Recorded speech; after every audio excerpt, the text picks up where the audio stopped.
جنگ آزادی کے اوپر موضوع کے اوپر تقریر کرنے کے لیے اس مدرسے کے طالب علم محمد ساجد سلم وہ آئے اور بتائیں کہ علماء کرام کی کتنی بڑی قربانی ہے جنگ آزادی میں۔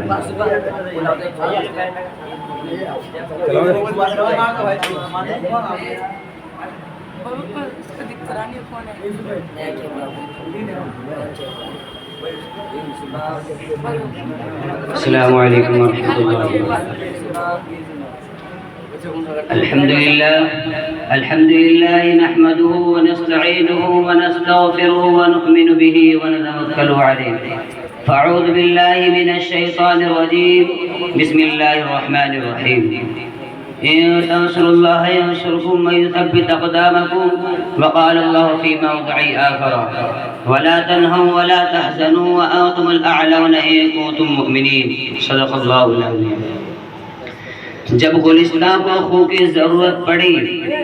جب گلستان کو خو کی ضرورت پڑی تو سب سے پہلے ہی گردن ہماری کٹی۔ اب کہتے ہیں ہم سے یہ اہل چمن، یہ چمن ہے ہمارا تمہارا نہیں۔ ملت اسلامیہ کے پاسبانوں، آج میں آپ حضرات کے سامنے ہندوستان کے مسلمانوں پر ہونے والے سیاسی اور ظلم و ستم اور دین اسلام کو جڑ سے ختم کرنے کی ناپاک اور گناہگار سازش کے اوپر کچھ عرض کرنا چاہتا ہوں۔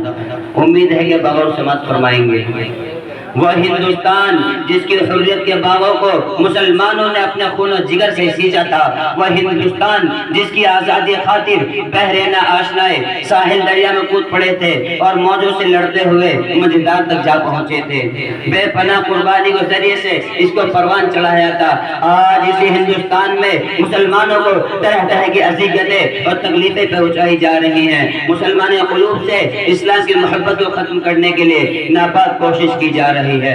برادران ملت، یوں تو ہندوستان میں کسی بھی دور میں مسلمانوں کا حامی کوئی نہیں تھا، لیکن جب سے ان فرقہ پرستوں نے ہندوستان میں جنم لیا ہے تو اسی وقت سے ہندوستان کے مسلمانوں کی رہی صحیح سکون و چین بھی چھن گیا، کیونکہ ان فرقہ پرستوں نے ہمارا مذہب اسلام کو مٹانے کے لیے نہ جانے کیسی کیسی رچنا رچی ہے۔ ارے ذرا غور تو کرے، کبھی وندے ماترم جیسی گندی اور ناپاک چیز کو نافذ کرنے کا حکم ہوتا ہے، جس گیت میں سراسر کفر بھرا ہوا ہے، جس گیت کو ایک بار پڑھنے سے انسان خارج اسلام ہو جاتا ہے، جس گیت کو ایک بار پڑھنے سے مسلمان نہیں رہتا۔ آج وہی گیت ہندوستان کے مدارس و مکاتب میں پڑھنے کے لیے بچوں کو مجبور کیا جا رہا ہے۔ آج ہندوستان کے مدارس کو دہشت گردی کا قرار دیا جا رہا ہے اور یہ الزام لگایا جا رہا ہے کہ جتنے بھی فسادات ہو رہے ہیں ان کے پیشوا اور لیڈر یہ ملہ ہیں، اس لیے سب سے پہلے اس کو ختم کیا جائے۔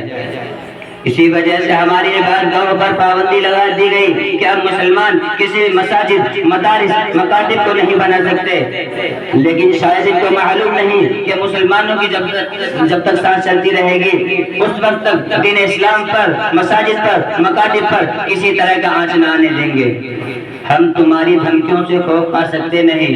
ہم تمہاری دھمکیوں سے خوف کھا سکتے نہیں، ظلم کے آگے ہم اپنا سر جھکا سکتے نہیں۔ ہے یہی تاریخ اپنی، ہے یہی اپنا فلسفہ، ہم زمانے میں دبانے سے ابھرتے ہیں سدا۔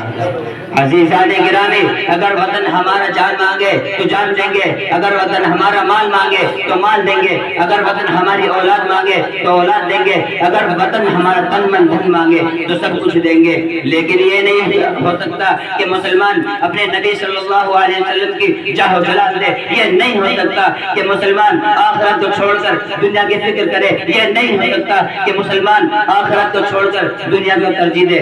آپ حضرات کو تاریخ یاد ہوگی کہ جب انگریزوں کی ظلم و زیادتی حد سے آگے بڑھی تو انہوں نے اسلامی قلعے کو مسمار کر کے اس پر تیسری عقیدے کی بنیاد رکھنا چاہا تو سب سے پہلے سر پر کفن باندھ کر شاہ عبدالعزیز علیہ رحمہ صاحب میدان جہاد میں بے جھجک کود پڑے اور افضل الجہاد کلمۃ حق عند سلطان جائر کے جذبہ پیکرا سے سرشار ہو کر اپنے ہندوستان کے دارالحرب ہونے کا فتویٰ دیا اور انگریزوں سے محض جنگ قائم کیا،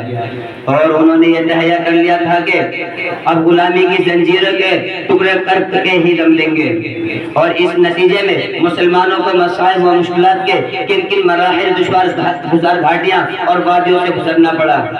کسی شاعر نے کہا، تل ٹل نہ سکتے تھے اگر جنگ میں اڑ جاتے تھے،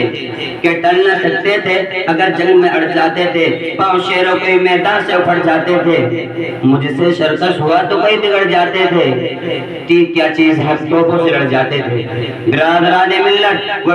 وہ ٹیپو سلطان ہی کی ذات تھی جس نے یہ کہہ کر کے گیدڑوں کی 100 برس کی زندگی سے شیر کی ایک دن کی زندگی بہتر ہے، لوگوں کی رنگ مردہ دل میں آزادی کی برق کی لہر دوڑا دی تھی، اور خود بھی انگریزوں کے خلاف برسرکیت پیکار رہے۔